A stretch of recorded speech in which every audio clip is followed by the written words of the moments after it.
আলাইকুম। আজকে আমরা ফার্স্ট প্রফ এক্সামিনারদের জন্য একটু দিক নির্দেশনামূলক ভিডিও রেডি করব যে তারা কীভাবে প্রিপারেশন নেবে। ফার্স্ট প্রফের ক্ষেত্রে অ্যানাটমি খুব ভাস্ট একটা সিলেবাস হিসেবে মনে হয়, অ্যাজ এটার অনেকগুলো পার্ট থাকে, like histology, embryology, surface marking, dissection.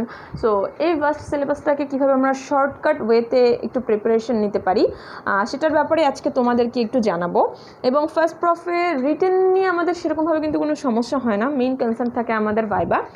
আর অ্যানাটমি ভাইবার দুটো পার্ট থাকে, soft part and hard part. এবং সফট পার্ট নিয়ে সবার একটু বেশি টেনশন থাকে যে এখানে অনেক পড়া, আসলে পড়া কিন্তু খুবই কম। আমরা চাইলে এই পড়াগুলোকে খুব শর্ট করে নিতে পারি। এবং সবচাইতে মজার ব্যাপার হচ্ছে আমরা কিন্তু জানি যে আমাকে কী কী কোশ্চেনগুলো করবে, তাই শুধুমাত্র আমাদের গলা দিয়ে সে অ্যান্সারটা বের করতে হবে। কিন্তু এই অ্যান্সারটা বের করতে গিয়ে আমরা এত পরিমাণে টেনশনে পড়ে যাই যে আমরা তখন সোজা সোজা প্রশ্নের উত্তরগুলো ভুল করে দিয়ে আসি। না, আমি সব জানি আমাকে কী কী প্রশ্ন ধরবে। কোন একটা কোশ্চেন জানা, লাইক প্রশ্ন ফাঁসের পরীক্ষা দিতে কি কারো ভয় লাগবে? ভাইবা এরকম প্রশ্ন ফাঁসের পরীক্ষা, তুমি জানো তোমাকে কী কী ধরা হবে। তাই কোনো ধরনের টেনশন না করে সৃষ্টিকর্তাকে স্মরণ করে সবাই ভাইভাটা দিতে ঢুকবা। তুমি জানো সিরিয়ালি তোমাকে এই কোশ্চেনগুলো করা হবে, তুমি জাস্ট মুখ দিয়ে বের করবা। স্যারের দিকে তাকাইতে ভয় লাগলে স্যারের দিকে দরকার হয় তাকাবা না। যাদের অনেক বেশি পরিমাণে এক্সাইটমেন্টের প্রবলেম আসছে দয়া করে একটা ফ্রেন্ডসিট একটু খেয়ে নিবা, তাহলে একটু হার্টবিটটা কন্ট্রোলে থাকবে আর কি। অ্যাজ প্রথম প্রফ বলে কথা, প্রফের ভাইবা তার উপরে। আমাদের প্রফের ভাইবাতে ঢোকার পরপরই নর্মালি একটু স্যাররা কথাবার্তা বলে একটা কার্ড তোলার কথা বলেন। এবং কার্ডে প্রথমে যেটা থাকবে হয় লাংস থাকবে নয়তো হার্ট থাকবে। একদম ধরা কোশ্চেন, হয় তোমাকে লাংস তোলাবে নয়তো হার্ট তোলাবে। তো আজকে আমরা সেই লাংসটাকে নিয়ে প্রথমত কথা বলবো। দেখো, এটা তোমার প্রথম ভিসেরা। এই ভিসেরাটার অ্যাটলিস্ট তোমাকে সব কিছু জানতে হবে, কারণ এটার যদি কোনো একটা কোশ্চেন না পারো বা এইটার খুব সহজ কোনো একটা কোশ্চেন যদি ভুল করো, তাহলে স্যারের কিন্তু তোমার ব্যাপারে একটা ব্যাড ইমপ্রেশন হয়ে যাবে। কারণ মাত্র 2টা ভিসেরা থেকে যে কোনো একটা ভিসেরা তোমাকে তুলতে দেওয়া হবে, এই অপশনের মধ্যেও তুমি পারলা না। তাই লাংস এবং হার্টের দয়া করে দত্তটা খুব ভালো মতো করে পড়ে যাবা। যে দত্ত এ পর্যন্ত পড়ো নাই সেও দয়া করে একটু দত্তটা পড়ো, কারণ দত্ততে অনেক কিছু রয়েছে, অনেক ইনফরমেশন রয়েছে। তো এবারে আসি লাংস। স্যার লাংসটা তোমার কার্ডে আসলো, স্যার বললো একটা লাংস তোলো। নর্মালি রাইট অ্যান্ড লেফটটা সিলেক্ট করে দেয় না, মাঝে মাঝে সিলেক্ট করলেও করে দিতে পারে। তুমি একটু ধীরে সুস্থে দেখে শুনে লাংসটা তুললো। স্যার বলার সাথে সাথে 1 সেকেন্ডের মধ্যে তো তোমাকে তুলতে হবে না। আমরা তখন এত ভয় পেয়ে যাই না, রাইট লাং তুলে বলে এটা লেফট লাং, না দরকার নাই। তো তুমি ঠান্ডা মাথায় দেখে শুনে জিনিসটা তোলো। তারপরে লাংসটা তোলার পর নিজে একটু দেখে শুনে তুমি আগে ঠিক মতো জায়গাটাকে প্লেস করো। রাইট সাইডেরটা রাইট সাইডে, লেফট সাইডেরটা লেফট সাইডে আগে প্লেস করে নাও। তারপরে তুমি বলা শুরু করো। না আমরা কোনো মতো ধরেই বলা শুরু করি, একদম এই কাজটা করা কিন্তু যাবে না। রাইট লাংটাকে রাইট সাইডে, লেফট লাংটাকে লেফট সাইডে, এবং মাস্ট বি আমাদের থোরাক্সের লেভেলে। যে অনেকে অ্যাবডোমেনে নামায় দাও, এটা একদমই করো না। এরপর লাংসটাকে মাঝে নিয়ে আসো। লাংস কি আমাদের মাঝে থাকে? এরকমটা না, দেখে শুনে আস্তে ধীরে কাজ করো। আস্তে ধীরে কাজ করলে তোমার সুবিধা, কারণ একটা স্যার তোমাকে 10 থেকে 15 মিনিট হাইয়েস্ট রাখবে। তুমি যদি 2-3 মিনিট এইগুলো ধরে সুন্দর মতো করে আস্তে ধরে কাজটা করতে যদি টাইম লাগায় দাও, ক্ষতি আছে? কোনো সমস্যা তো নেই, অল্প কোশ্চেনে পার হয়ে চলে আসবা। কিন্তু আমরা অনেক সময় দ্রুত কাজ করতে গিয়ে আমরা কিন্তু ভুল করে ফেলি, সেই ভুলটা কিন্তু করা যাবে না। তুমি লাংসটা নিলা, নেওয়ার পরে this is the right lung বা this is the left lung বলার পরে তোমাকে কিন্তু অ্যানাটমিক্যাল পজিশনটা ফিক্স করতে হবে। বা অ্যানাটমিক্যাল পজিশন তুমি কী কী বলবা, স্যার কিন্তু এটা বলতে বলবে না। অ্যানাটমিক্যাল পজিশন 2 থেকে 3টা পয়েন্টস, এর বেশি কেউ বলবা না। এবং অ্যানাটমিক্যাল পজিশনের মধ্যে কোনো পার্টস, কোনো সারফেসের বিশাল বড় বড় ডেসক্রিপশন একদমই না। এইটা তুমি যদি করো তোমার ইমপ্রেশন ফার্স্টেই খারাপ এবং ফেল করার সম্ভাবনা চলে আসে। তুমি জানো তোমাকে প্রথমে অ্যানাটমিক্যাল পজিশন ধরবে হয় লাংস নয়তো হার্টের। তাই আজকেই তুমি বসো এবং লাংস হার্টের অ্যানাটমিক্যাল পজিশনটা ফিক্স করো। তুমি যদি 3-6টা পয়েন্ট শিখে ফেলো, অলরেডি তোমার প্রফের একটা কোশ্চেনের অ্যান্সার তুমি পেরে গেছো, তোমার ফার্স্ট ইমপ্রেশন বেটার। এর চাইতে শর্ট সাজেশন আর তোমাদেরকে কি দিব বলো? তাহলে 3টে অ্যানাটমিক্যাল পজিশন তোমার মতো করে ফিক্স করবা, তবে এমন 3টা ফিক্স করবে যে 3টা দিয়ে আমরা একটা লাংসের পজিশনকে ঠিক করতে পারি। যেমন conical shape apex is directed upwards, concave base is directed downwards, anterior surface বা convex anterior surface lies anteriorly, এটা বলতে পারো। বা conical apex is directed upwards, sharp anterior border is directed anteromedially, hilum is directed medially. তোমার পছন্দ মতো যে তিনটা ভালো লাগবে এবং যে তিনটাকে একটা ডিরেকশনকে মিন করবে সেটা ঠিক করে ফেলো, দ্যাটস এনাফ। অ্যানাটমিক্যাল পজিশন ঠিক করার পরেই যেহেতু লাংস হয়, তুমি রাইট লাং বা লেফট লাং যেটাই তোলো না কেন, স্যারের পরে কোশ্চেনটা করবে কেন এটা রাইট লাং বা কেন এটা লেফট লাং। তখন আমরা সবাই যে কাজটা করি, আমাদের বইয়ের মধ্যে খুব সুন্দরভাবে রাইট লাং অ্যান্ড লেফট লাংয়ের ডিফারেন্স দেওয়া আছে। আমার বইয়ের খুবই খারাপ অবস্থা, এই কারণে আমি এটাকে শিট আকারে বানিয়ে নিছি আর কি। এখানে টোটালি 10টা পয়েন্ট আসছে। খুব সুন্দর মতো তোমার রেলগাড়ির মতো 10টা বলা শুরু করো। দয়া করে এই কাজটা করবা না, এত বেশি বলার দরকার কি? ফার্স্টেই রাইট লাং হলে বলা শুরু করে এটা শর্ট আর ওয়াইডার, এটা হেভি। কেন, কি দরকার? এটা শর্ট তোমাকে কে বলছে? তুমি কি আরেকটা ওই যে মানুষের রাইট লাংটা নিছো সেই মানুষের লেফট লাংটাকে তোমার কাছে আছে যে তুমি কম্পেয়ার করতে পারতেছো না। তো তোমাকে যদি এখন হচ্ছে তুমি যে রাইট লাংটা নিছো ওইটা একটা বাচ্চার একটা অ্যাডাল্টের লেফট লাং যদি তোমাকে দেয় সেটা তো হেভিয়ার হবে, তখন তুমি কি অ্যান্সার দিবা? কন্ট্রোভার্সিতে যাওয়ার তো দরকার নেই। তাহলে কিসের কথা বলবা যে কেন এটা রাইট লাং? কারণ এখানে দুইটা ফিশার থাকে, একটা অবলিক ফিশার, একটা হরাইজন্টাল ফিশার থাকতেছে, যেটা কিনা লাংসটাকে 3টে লোবে ভাগ করতেছে, upper lobe, middle lobe, lower lobe. ঠিক এই জিনিসটা তুমি জানো, তোমাকে ধরা হবে। তাহলে চলো এই জিনিসটাকে আমরা একটু ইংলিশে রেডি করি, খুব সুন্দর একটা পশ একটা ভাব নিয়ে, যে because it has 2 fissure, 1 oblique fissure and 1 horizontal fissure which divides the lungs into 3 lobes, upper lobe, middle lobe and lower lobe. একটা বার ভাবো, তুমি যদি এভাবে ফ্লুয়েন্টলি কোনো একটা কোশ্চেনের অ্যান্সার দাও, টিচারের তোমার সম্পর্কে ইমপ্রেশনটা জাস্ট কি দাঁড়াবে? এরপরেই যদি স্যার জিজ্ঞাসা করে আর কি আছে, নর্মালি এটার পরে আর জিজ্ঞাসা করে না, এরপরেও যদি জিজ্ঞাসা করে আর কি আছে, তখন ডিরেক্ট হাইলামের কোশ্চেনটাতে চলে যাবা। যে দেখো হাইলামের রিলেশন রাইট লাংয়ের ক্ষেত্রে কি, বঙ্কু আমার বড় ভাই, এই তো, আর লেফট লাংয়ের ক্ষেত্রে হচ্ছে আমার বঙ্কু ভাই বা আমার বড় ভাই, এটাই তো। দেখো দুইটাতেই আর্টারি ভেইন ঠিক আছে, ডিফারেন্সটা কোন জায়গাতে? ব্রঙ্কাসে। রাইট লাংয়ে 2টা ব্রঙ্কাস থাকে, এবং তোমার এই পরীক্ষার সময় আর্টারি ভেইন নিয়ে ডাউট হইতে পারে, বাট এটা যে ব্রঙ্কাস এটা নিয়ে কিন্তু তোমার কোনো ডাউট হবে না, কারণ ব্রঙ্কাসটা শক্ত থাকে, ভিতরের দিক থেকে ইজিলি আঙুলটা দিলেই বোঝা যায় যে এটা ব্রঙ্কাস, শক্ত শক্ত কার্টিলেজগুলো দেখা যাচ্ছে। তাই রাইট লাং ধরলে তুমি বলবা যে স্যার এই যে এখানে 2টা ব্রঙ্কাস আছে, তাই এটা রাইট লাং। লেফট লাং যদি তুমি একটা ব্রঙ্কাস পাও, স্যার এখানে হচ্ছে একটা ব্রঙ্কাস আছে, তাই এটা হচ্ছে লেফট লাং। লেফট লাংয়ের ক্ষেত্রে জিনিসটাকে ইংলিশে সাজাই যেভাবে, because it has only 1 oblique fissure which divides the lung into 2 lobes, upper and lower lobes. শেষ। এটা বলার পরেও স্যারের আর কোনো কোশ্চেনই থাকবে না তোমাকে নিয়ে, কারণ স্যার যে বেসিক বা স্যার যে কথাটা শুনতে চাচ্ছে তুমি সেই কথাটা বলে ফেলছো, বরং আরও হাইলামের কথাটা বলে ফেলো, তুমি এক্সট্রা বলে ফেলছো, তুমি অনেক কিছু জানো, এমন একটা ব্যাপার ঘটে গেছে আর কি। এরপরে আসি, যখন তুমি এই ফিশারের কথাটা বলবা বা ফিশারের কোশ্চেনটা স্যার করবে, তখন স্যার যখন তুমি এত সুন্দর ফ্লুয়েন্টলি অ্যান্সার দিবা, স্যারের তখন তোমার ব্যাপারে একটু জানার আগ্রহ বেড়ে যাবে, এবং সে তখন তোমাকে কি জিজ্ঞাসা করবে জানো? এটা যে একটা ফিশার, তুমি এটা কীভাবে বুঝলে? এটা তো আমি একটা ছুরি দিয়ে কেটে ফেলতেও পারতাম। তখন তুমি খুব সুন্দর মিষ্টিভাবে স্যারকে বুঝায় বলবা যে স্যার এটা ফিশার, কারণ এভাবে করে জিনিসটাকে ফাঁক করে দেখাবা যে স্যার দেখেন এটা একটা স্মুথ সারফেস, দ্যাট মিনস এই জায়গাটা দিয়ে প্লুরা গেছে, এই জায়গাটা যদি ছুরি দিয়ে কাটা থাকতো অবভিয়াসলি ওই জায়গাটার ভিতর দিয়ে প্লুরাটা কিন্তু যেত না, এবং আমাদের লাংসকে একটা স্পঞ্জি অর্গান, সো এটা স্পঞ্জের মতো থাকতো, দ্যাট মিনস একটা রাফ সারফেস থাকতো, বাট এই ফিশারগুলোর মধ্যে প্লুরা ইনভেস্টেড থাকে, সো এই জায়গাটা স্মুথ, তাই এটা একটা ফিশার। বিলিভ মি, তুমি যদি এই কোশ্চেন অ্যান্সারটা স্যারকে এভাবে বুঝাই দিয়ে আসতে পারো, স্যারের তোমার ব্যাপারে কী যে ভালো একটা, মানে এটাতেই তোমার মার্কস না 80-র কাছে চলে যাবে যদি এই কোশ্চেনটা করে, এবং তুমি যদি স্যারকে এই জিনিসটা খুব সুন্দরভাবে বুঝায় বলতে পারো। এই লাংস থেকে এই প্রথম যে 3টা কোশ্চেন, অ্যানাটমিক্যাল পজিশন, কেন রাইট লাং বা লেফট লাং, এবং কেন এটা একটা ফিশার, এটার কথাটা তোমাকে ধরবে এবং ধরবে। তাই আজকে এই 3টা কোশ্চেন রেডি করে ফেলো। আচ্ছা, লেফট লাংয়ের ক্ষেত্রে কেন এটা লেফট লাং, তখন তো আমরা ফিশারের কথা বললাম, হাইলামের কথা বললাম, এবং লেফট লাংয়ের ক্ষেত্রে স্পেশালি যেটা বলা উচিত সেটা হচ্ছে আমাদের কার্ডিয়াক ইমপ্রেশনের ব্যাপারে। এবং লেফট লাংটা যে খুব সুন্দরভাবে এখানে এসে যে এরকম ব্যাক ফর্মেশন করে ফেলছে, এই যে এই জায়গাটা ওই সাইড থেকে দেখলে, ব্যাক সাইড থেকে দেখলে এই জায়গাটা আমাদের কার্ডিয়াক ইমপ্রেশন, এই জায়গাটা মাস্ট বি দেখানো উচিত যে এইখানে কার্ডিয়াক ইমপ্রেশন আছে, সো অবভিয়াসলি এটা আমাদের লেফট লাংয়ে হবে। তাহলে মেইন কোশ্চেন তুমি পেরে গেছো, এরপরে তোমাকে ইন ডিটেলসের কোশ্চেনে চলে যাবে। তো চলো আমরা একটু রিটেন এবং ভাইভাতে ইন ডিটেলসে কীরকমভাবে কোশ্চেন আসবে বা দত্তটা আমরা কিভাবে পড়বো। চলো, প্রথমত দত্তের উপরের যে প্যারাটা আছে, এই উপরের প্যারাটা থেকে আমরা কি পড়ব?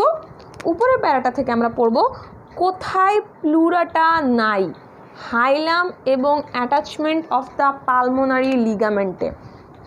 কারণটা কি হয়, হাইলামের এই জায়গাটায় এসে প্লুরাটা এরকম হাইলামের চারপাশ দিয়ে গিয়ে নিচের দিকে এরকমভাবে নেমে লিগামেন্টের মতো একটা জায়গা তৈরি করে ফেলে।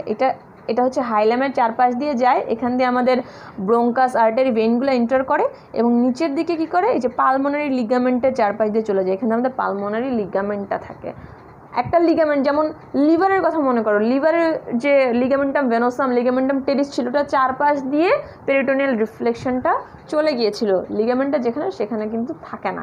ঠিক সেম ঘটনা লাংসের ক্ষেত্রেও। তাহলে প্রথম প্যারা থেকে এই একটা লাইন পড়তে হবে, ক্যারেক্টারিস্টিক্স ফিচার্স পড়ার কোনো দরকার নাই, শেষ। এবার আসি প্রেজেন্টিং পার্টস। প্রেজেন্টিং পার্টসটাকে আমরা প্রত্যেকটা জিনিসেরই বোনস বলো বা ভিসেরা বলো, এই কয়টা সারফেস আছে, কয়টা বর্ডার আছে, এগুলো একটা টেবিল বা চার্ট আকারে করে নিব। কীরকম হবে, এই যে এরকম হবে জিনিসটা। আমরা পার্টসে লিখবো অ্যাপেক্স আর বেস, এখানে আমি আরেকটা লাইন দিয়ে অ্যাপেক্স বেস লিখলাম। তারপরে বর্ডারে গিয়ে আমি 3টা বর্ডারের কথা লিখবো, যে এটার anterior border, posterior border and inferior border. সারফেসের বেলায় গিয়ে আমরা 2টা সারফেসের কথা বলবো, costal surface and medial surface. Then আমরা মিডিয়াল সারফেসকে আবার 2টা ভাগে ভাগ করব, একটা হচ্ছে গিয়ে ভার্টিব্রাল পার্ট অ্যান্ড মিডিয়াস্টেনাল পার্ট। এই চার্টটা করা থাকলে সুবিধা হবে কি, তুমি জাস্ট একবার একটা পলক দেখলেই তুমি বুঝে যাবা কী কী আছে। সবাই এই জিনিসটা প্রত্যেকটা ভিসেরার ক্ষেত্রে, প্রত্যেকটা বোনসের ক্ষেত্রে রেডি করে ফেলবা, তাহলে আমাকে না খুঁজে খুঁজে দেখতে হবে না, চোখটাকে ইজিলি আমরা যে কোনো জিনিস মনে রাখাইতে পারবো। এবার আসি ডেসক্রিপশনে। অ্যাপেক্স থেকে আমি কোন জিনিসটা পড়ব? অ্যাপেক্স থেকে এই যে the summit of the apex above the first coastal cartilage থেকে 3 থেকে 4 সেন্টিমিটার এবং আমাদের medial end of the clavicle থেকে 2.5 সেন্টিমিটার উপরে। এই কথাটা লাগবে কোথায় জানো? আমাদের সারফেস মার্কিং, এই জিনিসটা লাগবে। সারফেস মার্কিংয়ের এটা একটা পয়েন্ট, সো এটা আমাদেরকে জানতে হবে। নেক্সট পেজে যাই। এই জায়গাটাতে আমাদের অ্যাপেক্স অফ দ্য লাং কোথায় থাকতেছে? আমাদের ক্লাভিকল থেকে 2.5 সেন্টিমিটার উপরে। এই জায়গাটাতে কি আমাদের কোনো বনি প্রোটেকশন আছে? কোনো বনি প্রোটেকশন নেই। তাহলে এই জায়গাটার ক্লিনিক্যাল ইম্পর্টেন্স কি? এই জায়গাটা vulnerable to the stab wound, এবং এইখানে যদি আমাদের স্ট্যাব ওন্ড হয় তাহলে আমাদের কি হতে পারে? আমাদের হতে পারে নিউমোথোরাক্স। এটা একটা ক্লিনিক্যাল ইম্পর্টেন্স অলরেডি আমরা জেনে গেলাম, এবং ইভেন এটা আমাদের সারফেস মার্কিংয়ের ক্ষেত্রে যদি জিজ্ঞাসা করে আমরা কিন্তু পারবো। এবারে আসি আমাদের অ্যাপেক্সের রিলেশনটা সম্পর্কে। এই অ্যাপেক্সের রিলেশনের বিহাইন্ডের যে রিলেশনটা, সেটা আসে হচ্ছে গিয়ে অস্পিতে। আর সবচেয়ে মজার ব্যাপার হচ্ছে এটার ইন ফ্রন্ট এবং বিহাইন্ডের রিলেশনটা হচ্ছে ফার্স্ট রিবের রিলেশনটা। আশা করি ফার্স্ট রিবের কথা সবার মনে আছে। এই যে ফার্স্ট রিবের নেকের রিলেশনটা মনে আছে না? VAN ভ্যান, তবে এখানে একটা স্পেশাল ছিল, ভি এর আগে একটা সিম্প্যাথেটিক ট্রাঙ্ক থাকবে। সেম কথাই, medial to lateral sympathetic trunk, তারপরে আমাদের first posterior intercostal vein, superior intercostal artery এবং ফার্স্ট থোরাসিক নার্ভ। যদি কারো এই ascending branch of ventral ramus নাও মনে থাকে, অ্যাটলিস্ট ফার্স্ট থোরাসিক নার্ভের কথা তো মনে থাকবে। শেষ হয়ে গেছে আমাদের বিহাইন্ডের রিলেশন, এবং এটাই কিন্তু ছিল আমার ফার্স্ট রিবের নেকের রিলেশন। এবার যদি আমি ইনফ্রন্টের কথা বলি, সবারই মনে আছে যে এখানে আমাদের স্কেলেনাস অ্যান্টেরিয়র নামে একটা মাসল থাকতো, যার সামনে থাকতো সাবক্লিভিয়ান ভেইন, পিছনে থাকতো সাবক্লিভিয়ান আর্টারি। আবারও কিন্তু সেই VAN ভ্যান থিওরিতে দেখো সাবক্লিভিয়ান ভেইন, সাবক্লিভিয়ান আর্টারি, তারপর আমাদের lower trunk of the brachial plexus, VAN vein artery nerve. Same থিওরিতেই চলে গেছে। ইন ফ্রন্ট অ্যান্ড বিহাইন্ডের রিলেশন আমার কমপ্লিট ফার্স্ট রিবের পড়া দিয়ে। লাংসে আমাদের নতুন কোনো পড়া আছে? নাই কিন্তু আমাদের নতুন করে পড়া। এরপরে আসি ল্যাটারাল অ্যান্ড মিডিয়ালের রিলেশন। তোমাকে এটা পড়তে হবে না, দরকার নাই এত কষ্ট করার। এবারে এই অ্যাপেক্স থেকে আরেকটা স্পেশাল কোশ্চেন, সেটা হচ্ছে যেহেতু আমাদের এটা কোনো বনি প্রোটেকশন নাই, তাই এটার প্লুরার উপরে আলাদাভাবে একটা এক্সট্রা প্রোটেকশনের জন্য আছে আমাদের সুপ্রা প্লুরাল মেমব্রেন, প্লুরারও উপরে, তাই সুপ্রা প্লুরাল মেমব্রেন। এই সুপ্রা প্লুরাল মেমব্রেনের আরেকটা নাম হচ্ছে গিয়ে সিবসন্স ফ্যাশা, যদিও এটা নাই, এই জিনিসটা আছে হচ্ছে বিশ্রাম সিংয়ের বইয়ে, সিবসন্স ফ্যাশা। এবং এই সুপ্রাপ্লুরাল মেমব্রেনের অরিজিন, সুপ্রাপ্লুরাল কী দিয়ে নামটা শুরু হচ্ছে, এস দিয়ে শুরু হচ্ছে, তাই এটার অরিজিন হবে স্কেলানাস মিনিমাস মাসল থেকে।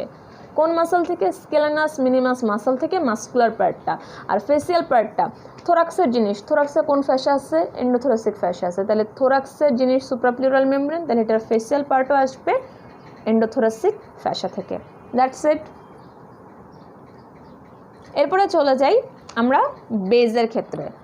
বুঝাই যাচ্ছে এই লাংসের বেজের নিচে আমাদের কি আছে? ডায়াফ্রাম আছে, এবং ডায়াফ্রামের নিচে রাইট সাইডে কি আছে আর লেফট সাইডে কি আছে, এই জিনিসটা কি আমাদের কারো মুখস্থ করার কোনো মানে হয়? এই জিনিসটা জাস্ট চোখ বন্ধ করলেই নিজে নিজে দেখতে পারবা না, চোখ বন্ধ করলেই কিন্তু নিজে নিজে দেখা যায়। তারপরে আসি কোস্টাল সারফেস সম্পর্কে। কোস্টাল মানেই বোঝা যাচ্ছে এখানে রিবস আছে, যেগুলো ডিপ্রেসড এরিয়া সেগুলো কিসের জন্য? রিবসের জন্য। যেগুলো এলিভেটেড এরিয়া সেগুলো কিসের জন্য? সেগুলো হচ্ছে আমাদের ইন্টারকোস্টাল স্পেসের জন্য।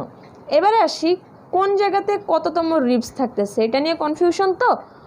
যখন লাংসটা আঁকো, লাংসের নিচের বর্ডারটা কিভাবে দাও? 6, 8, 10 মনে আছে তো সবার? 6 কি মিড ক্লাভিকুলার লাইনে, 8 মিড এক্সিলারি লাইনে, 10 কি মিড স্ক্যাপুলার লাইনে। দেখো এইখানে সেই কথাগুলাই বলা আছে, সেই 6, 8 এবং 10-এর কথা। আমরা যদি একটুখানি পড়াগুলোকে কোরিলেট করে পড়ি তাহলে কিন্তু আমাদের পড়াগুলা খুবই সোজা। এরপরে আসি মিডিয়াল সারফেস সম্পর্কে। মিডিয়াল সারফেসকে দুটো ভাগে ভাগ করা হয়েছে আমাদের এই পস্টেরিয়র বর্ডারটা দিয়ে, একটা হচ্ছে ভার্টিব্রাল পার্ট, একটা হচ্ছে মিডিয়াস্টেনাল পার্ট। দেখো আমি এটাকে এখানে T2 থেকে T10, কারণ আমার এই কথাটাকে আমি আলাদাভাবে লিখে রাখছি যাতে আমার এক চান্সে ওই জিনিসটা আমার চোখে পড়ে যায়, আমাকে যেন খুঁজতে না হয়। এখান থেকে আমাকে জানতে হবে সেই T2 থেকে T10-এর কথা। এবারে আসি মিডিয়াস্টেনাল পার্ট। দেখো কি বিশাল মিডিয়াস্টেনাল পার্ট আছে, অনেক কিছু, কিন্তু দরকার নেই তো এত কিছু কষ্ট করার। এই ছবিটাকে চোখের মধ্যে বসাও, অতগুলো লেখাকে চোখের মধ্যে বসাইতে হবে না। এবং এই মিডিয়াল সারফেসের রিলেশন বা মিডিয়াস্টেনাল সারফেসের রিলেশনটা খুব কমনলি তোমাকে জিজ্ঞাসা করবে, খুবই বেশি। তাহলে এইটা যখন আমরা বলা শুরু করব তখন আমরা কোনটা বলবো? ফার্স্টে হাইলামের রিলেশনটা, যেটা আমাদের সবারই মুখস্থ, আমরা হাইলামটা দিয়ে শুরু করব। হাইলামটা দিয়ে শুরু করতে করতে আমরা বাকিগুলোর কথা মনে করব। দেখো রাইটের ক্ষেত্রে হাইলামের উপরে আর্চ করে থাকবে আর্চ অফ অ্যাজাইগাস, অ্যান্ড লেফটের ক্ষেত্রে আর্চ করে থাকবে আর্চ অফ অ্যাওর্টা। এই জিনিসটা আমাদের এই ডিফারেন্সটা মনে রাখতে হবে। তাহলে রাইটের ক্ষেত্রে আমি এখানে আমার হাইলামের রিলেশন বললাম, বঙ্কো আমার বড় ভাই, that means bronchus artery vein, bronchus artery bronchus vein বললাম। তারপরে আমি আর্চ অফ অ্যাজাইগাস ভেইনের কথা। এবারে আমরা একটু ভেনাস ড্রেনেজ সম্পর্কে মনে করি। আমরা যদি আমাদের মাথা থেকে আনা শুরু করি, মাথা থেকে কোন ভেইন আসবে? Internal jugular vein. হাত থেকে কি আসবে? Subclavian vein. দুই পাশ থেকে আসবে, এটা রাইট পার্ট আর এটা হচ্ছে লেফট পার্ট, দ্যাট মিনস এটা হচ্ছে লেফট ইন্টারনাল জুগুলার, এটা হচ্ছে left subclavian vein. Internal jugular এবং সাবক্লেভিয়ান ভেইন মিলে তৈরি করবে ব্রাকিওসেফালিক, দ্যাট মিনস এটা রাইট ব্রাকিওসেফালিক, এটা হচ্ছে লেফট ব্রাকিওসেফালিক। এবং দুই পাশের ব্রাকিওসেফালিক ভেইন মিলে তৈরি করবে সুপিরিয়র ভেনা কাভা, এবং এই সুপিরিয়র ভেনা কাভাতে এসে কি ড্রেইন করবে? অ্যাজাইগাস ভেইন। লেটস এবার এই ছবিটার সাথে মিলাও।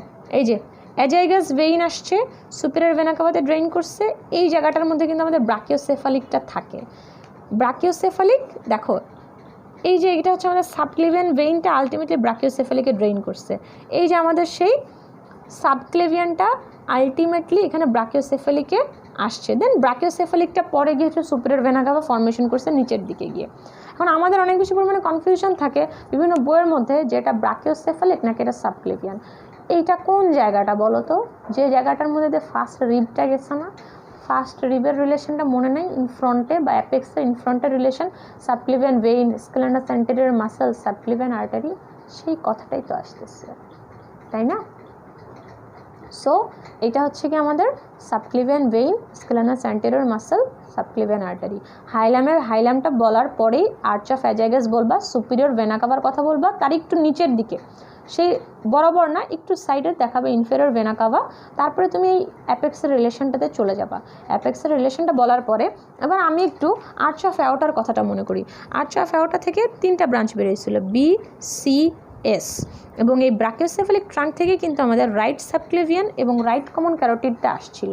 তাই দেখো রাইট সাইডের যে মিডিয়াল সারফেসের যে রিলেশন, এই যে রাইট সাবক্লেভিয়ান আর্টারি কোত্থেকে আসছে, ব্রাকিওসেফালিক ট্রাঙ্ক থেকে আসছে, কিন্তু তাই এখানে ব্রাকিওসেফালিক ট্রাঙ্কের কথাটা আসতেছে। এরপর আমরা জানি আমাদের ট্রাকিয়াটা একটু রাইট সাইডের দিকে থাকে, এই যে সেই ট্রাকিয়ার কথাটা। তারপরে পার্ট অফ দ্য ইসোফেগাস, চাইলে বলবা না চাইলে বলবা না, তুমি এইটুকু বলে আসো, আর কিছু তোমাকে বলতে হবে না, এত বিশাল কিছু মনে রাখার কোনো দরকার নেই। এরপরে লেফট লাংয়ের ক্ষেত্রে আবারও হাইলামের কথা বলো, তারপরে আমরা বলবো আর্চ অফ অ্যাওর্টা, যেটা আলটিমেটলি নিচের দিকে নেমে গিয়ে কী তৈরি করতেছে, ডিসেন্ডিং থোরাসিক অ্যাওর্টা। দেন আমরা কোথায় চলে যাব, সুন্দর মতো করে আমাদের অ্যাপেক্সের রিলেশনে, left subclavian vein, scalenus anterior muscle, left subclavian artery. শেষ লেফট সাইডে কী থাকে, ইসোফেগাস অ্যান্ড থোরাসিক ডাক্ট। আমাদের মিডিয়াল সারফেস, যেটা নিয়ে আমাদের এত কোশ্চেন, সেটার পড়া কিন্তু শেষ হয়ে গেল, পড়াটা কিন্তু গুছানো হয়ে গেল। অ্যাকচুয়ালি লাংসের পুরো ভিডিওটা এক পার্টে শেষ করা অনেকটা টাফ। নেক্সট পার্টের ভিডিও কিছুক্ষণের মধ্যে ইনশাল্লাহ আপলোড হবে। আশা করি তোমরা তোমাদের পড়াটাকে গুছায় ফেলতে পারবা। ধন্যবাদ সবাইকে।